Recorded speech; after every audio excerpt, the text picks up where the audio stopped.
하나님의 말씀을 보시겠습니다. 하나님의 말씀은 구약성경 출애굽기 3장 1절부터 12절 말씀을 제가 봉독해 드리겠습니다. 출애굽기 3장 1절부터 12절까지입니다. 모세가 그의 장인 미디안 제사장 이드로의 양떼를 치더니 그 떼를 광야 서쪽으로 인도하여 하나님의 산 호렙에 이르매 여호와의 사자가 떨기나무 가운데로부터 나오는 불꽃 안에서 그에게 나타나시니라. 그가 보니 떨기나무에 불이 붙었으나 그 떨기나무가 사라지지 아니하는지라. 이에 모세가 이르되 내가 돌이켜 가서 이 큰 광경을 보리라. 떨기나무가 어찌하여 타지 아니하는고 하니 그때에 여호와께서 그가 보려고 돌이켜 오는 것을 보신지라. 하나님이 떨기나무 가운데서 그를 불러 이르시되 모세야 모세야 하시매 그가 이르되 내가 여기 있나이다. 하나님이 이르시되 이리로 가까이 오지 말라. 내가 선 곳은 거룩한 땅이니 내 발에서 신을 벗으라. 또 이르시되 나는 내 조상의 하나님이니 아브라함의 하나님, 이삭의 하나님, 야곱의 하나님이니라. 모세가 하나님 배웁기를 두려워하여 얼굴을 가리매 여호와께서 이르시되 내가 애굽에 있는 내 백성의 고통을 분명히 보고 그들의 감독자로 말미암아 부르짖음을 듣고 그 근심을 알고 내가 내려가서 그들을 애굽인의 손에서 건져내고 그들을 그 땅에서 인도하여 아름답고 광대한 땅, 젖과 꿀이 흐르는 땅, 곧 가나안 족속, 헷 족속, 아모리 족속, 브리스 족속, 휘 족속, 여부수 족속의 지방에 데려가려 하노라. 이제 가라. 이스라엘 자손의 부르짖음이 내게 달하고 애굽 사람이 그들을 괴롭히는 학대도 내가 보았으니 이제 내가 너를 바로에게 보내어 너에게 내 백성 이스라엘 자손을 애굽에서 인도하여 내게 하리라. 모세가 하나님께 아뢰되 내가 누구이기에 바로에게 가며 이스라엘 자손을 애굽에서 인도하여 내리일까? 하나님이 이르시되 내가 반드시 너와 함께 있으리라. 내가 그 백성을 애굽에서 인도하여 낸 후에 너희가 이 산에서 하나님을 섬기리니 이것이 내가 너를 보낸 증거니라. 아멘. 오늘은 종교 개혁주의를 우리가 맞이했습니다. 이 시간에는 모세의 개혁, 그런 제목으로 말씀을 드리도록 하겠습니다. 오늘 이 시간 읽은 말씀은 이스라엘 민족의 위대한 지도자 모세의 자기 개혁에 대한 것입니다. 그는 애굽 사람의 학술을 다 배워서 그 말과 행사가 능하게 되었습니다.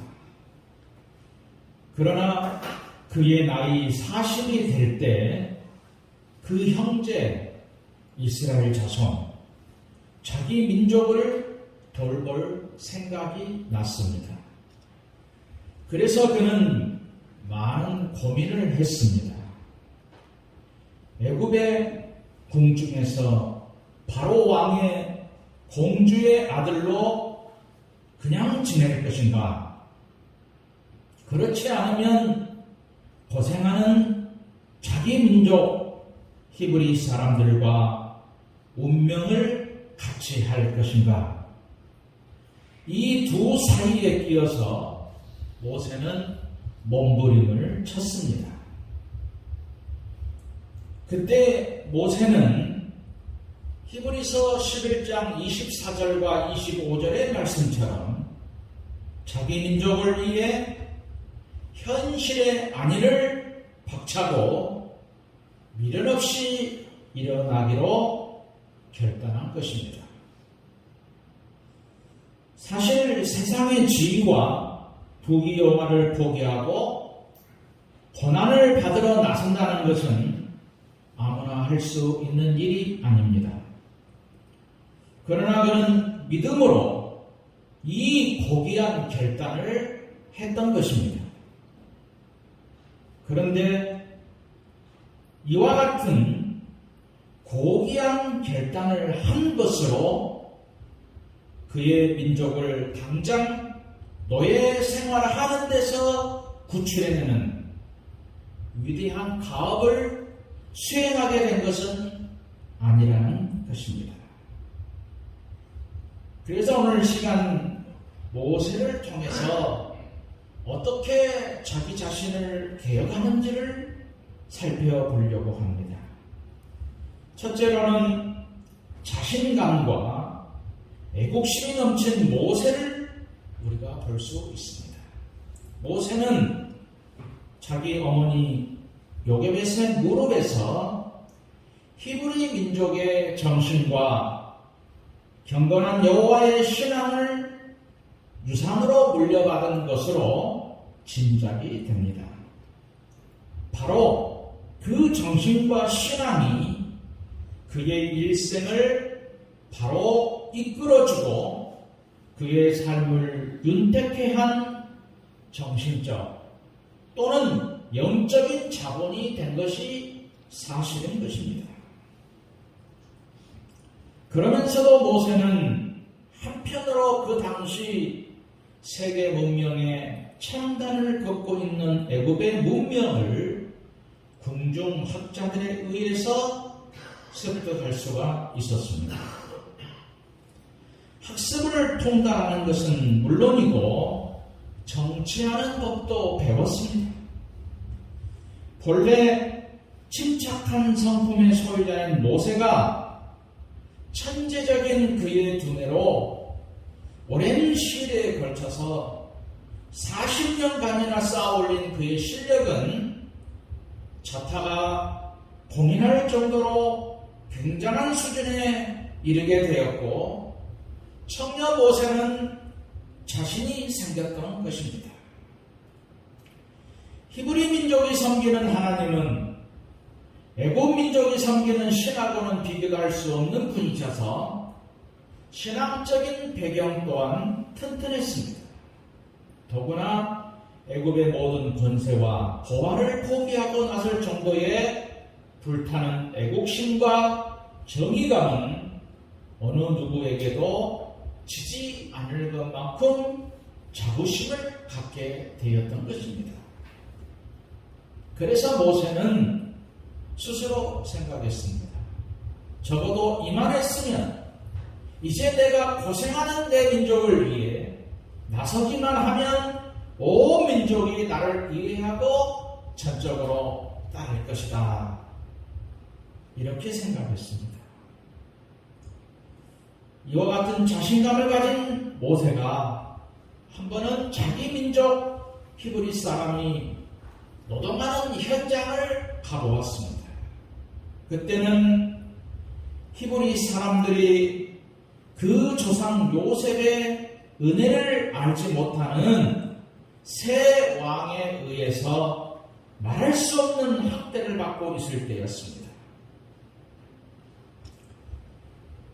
성 비돔과 람셋을 건축한다는 명목으로 히브리 남녀를 끌어다가 흙을 이기는 것, 벽돌을 굽고 뜨거운 아프리카의 태양 아래서 농사를 짓는 마치 노예처럼 혹사를 시켰습니다.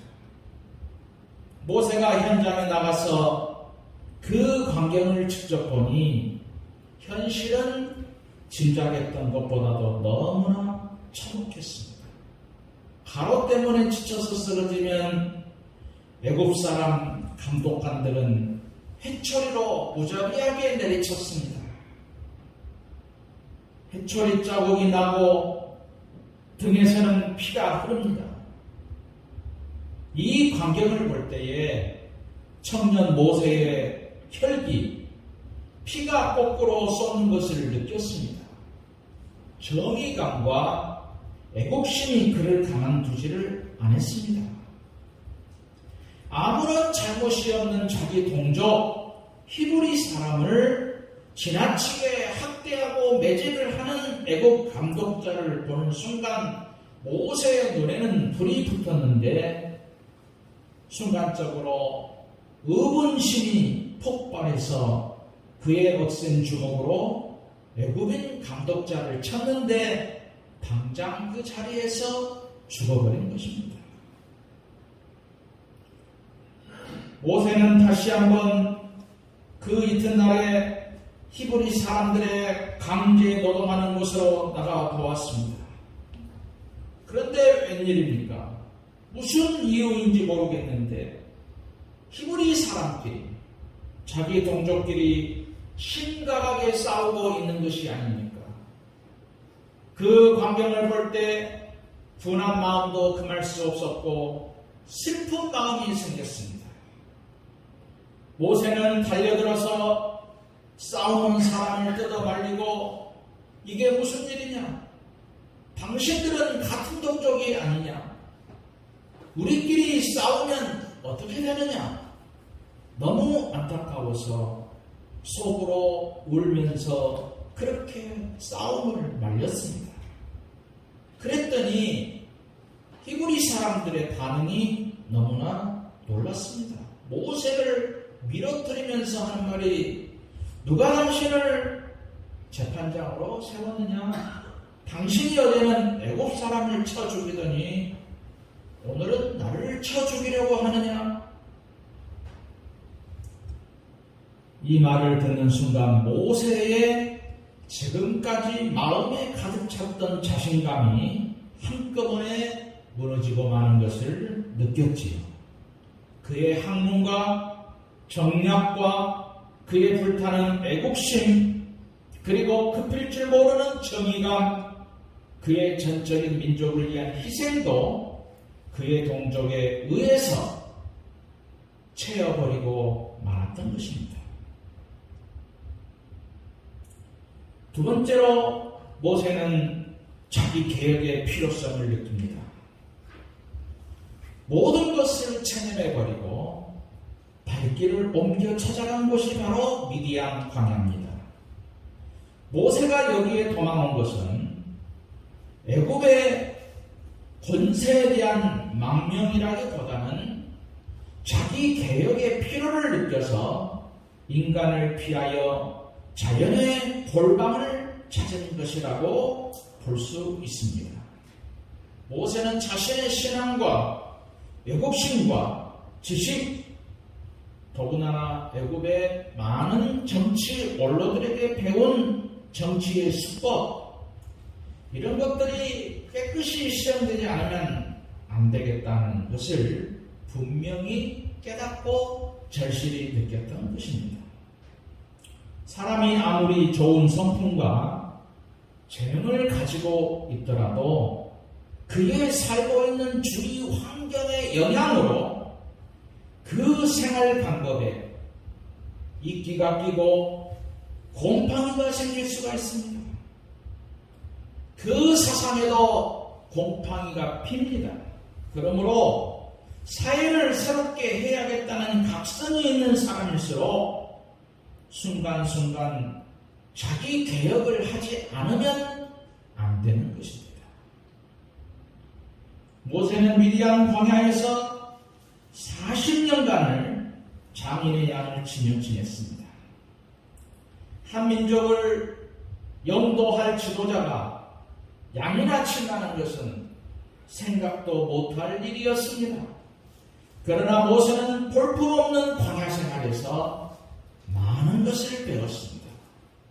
그는 목자의 생활에 익숙해졌습니다. 이스라엘 60만 백성을 인도하기 전에 몇백 마리의 양무리를 인도할 수 있어야 했던 것입니다. 세 번째로 모세에게 찾아오신 하나님을 볼 수가 있습니다.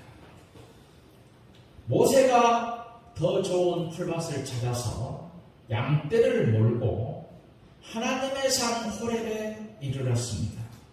여기서 모세는 크고 놀라운 광경을 보았지요. 떨기나무에 불이 분명히 붙어 있는데 나무는 타지 아니합니다.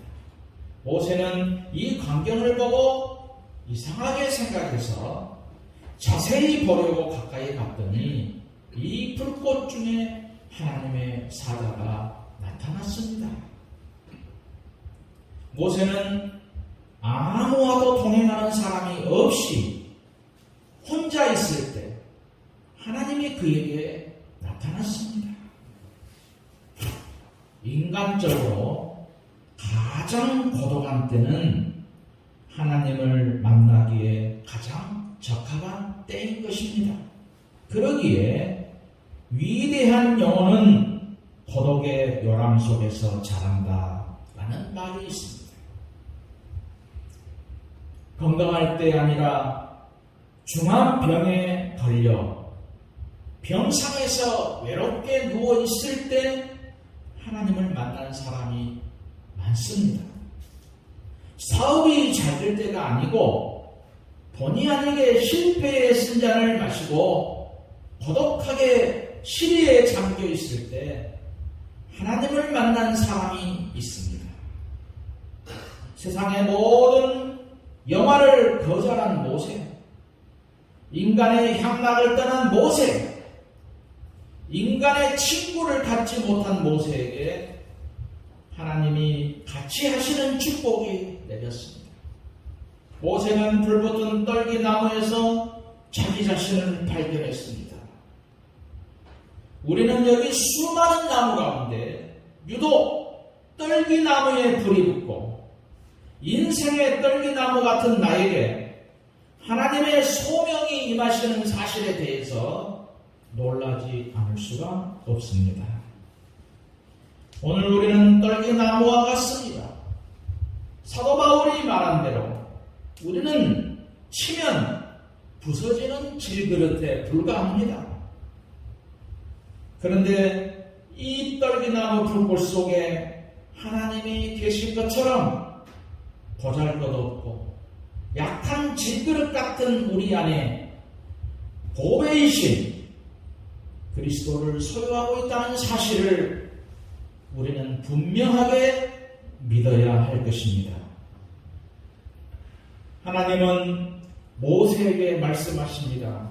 내 백성이 애굽에서 괴로움을 받고 내가 정령이 보고 그 단식하는 소리를 듣고 저희를 구원하려고 내려왔노니 지금 내가 너를 애굽 땅으로 보내리라.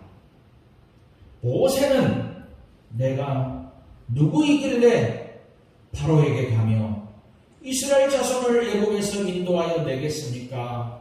반문을 합니다. 하나님의 성직을 받는 길이 있습니다. 사도행전 7장에 보면 스데반의 설교가 나오는데 25절에 저는 그 형제들이 하나님께서 자기의 손을 빌어 구원하여 주시는 것을 깨달으리라 생각하였다고 말했고 35절에 보면 저의 말이 누가 너를 간원과 재판장으로 세웠느냐 하며 거절하던 그 모세를 하나님은 가시떨기나무 가운데서 보이던 천사의 손을 의탁하여 간원과 속량하는 자로 보내셨으니 라고 했습니다. 이 두 구절의 말씀은 같은 내용이지만 시간적으로 보면 40년이란 긴 세월의 차이가 있습니다. 모세에게도 인생의 백양목 같은 시절이 있었습니다. 그러나 미디안 광야에서 40년을 목자 생활을 하고 지내는 동안에 인생의 떨기나무처럼 되어버리고 말았습니다. 정력도 쇠하여지고 자신감도 간데 없어지고 불타던 애국심도 다 식어지고 이제는 자기가 얼마나 무력한 사람인 것을 깨닫게 되었을 때입니다. 바로 이때에 하나님은 모세를 부르셨고 이스라엘 민족을 애굽에서 구출해내는 위대한 사명을 그에게 부여한 것입니다. 네 번째로 내 발의 신을 벗으라. 하나님이 말씀하십니다. 모세는 호렙산에서 처음으로 이 광경을 보았을 때 떨기나무에 불이 붙는데 타지는 않은 것을 보고 놀라서 어찌하여 타지 아니하는가 하고 물었습니다. 모세가 떨기나무 가까이 갔더니 하나님의 음성이 들렸지요. 내 발에 신을 벗으라. 너의 선 곳은 거룩한 땅이다. 여러분, 하나님의 사람이 인생의 떨기나무인 것, 보잘것없는 것을 자인하고 하나님 앞에 겸손히 설 때에 그가 선 곳은 거룩한 땅이 되는 것입니다. 지금 모세가 서 있는 바로 그곳이 거룩한 땅으로 구별된 것입니다. 호렙산이 이미 성산이라는 거룩한 산이라고 하는 말하고는 다릅니다. 하나님의 백성을 대표하는 모세가 자신이 떨기나무인 것을 발견하고 하나님 앞에 서게 될 때 그가 서 있는 그곳이 거룩한 땅이 된 것입니다. 이게 무슨 말이냐? 하나님의 사람들이 밟고 서 있는 땅이 거룩한 땅이 되고 하나님의 백성이 접촉하는 사람들이 거룩한 백성이 되고 하나님의 백성이 경영하는 사업이 거룩한 사업이 된다고 하는 진리를 우리에게 말해주고 있는 것입니다. 그러기 위해서 우리가 먼저 해야 할 일이 무엇입니까? 하나님은 모세에게 말씀하십니다. 내 발의 신을 벗으라.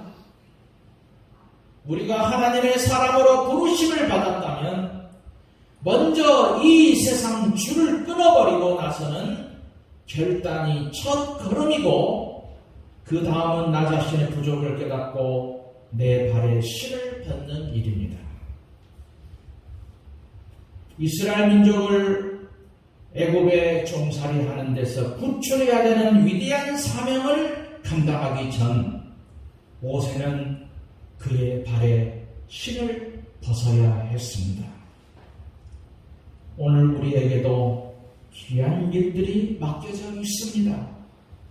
이 사명을 감당하기 위해서 우리 자신부터 변해서 새 사람이 되는 역사가 오늘 종교개혁주를 맞이해서 여러분에게 함께 하시기를 주님의 이름으로 축원드립니다.